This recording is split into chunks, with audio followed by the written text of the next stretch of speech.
পালং পকোড়া। প্রথমে এক বাটি মটর ডাল 4-5 ঘন্টা ভিজিয়ে একটু আদার কুচি আর 2টো কাঁচা লঙ্কা দিয়ে ভালো করে বেটে নিতে হবে।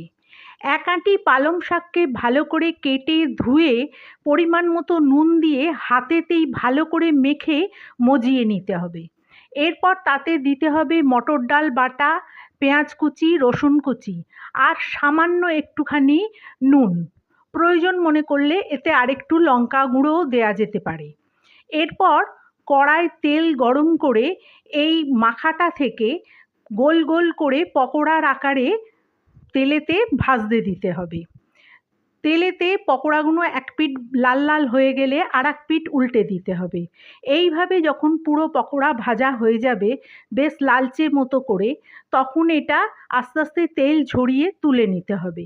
এরপর গরম ডাল ভাতের সঙ্গে পরিবেশন করতে হবে।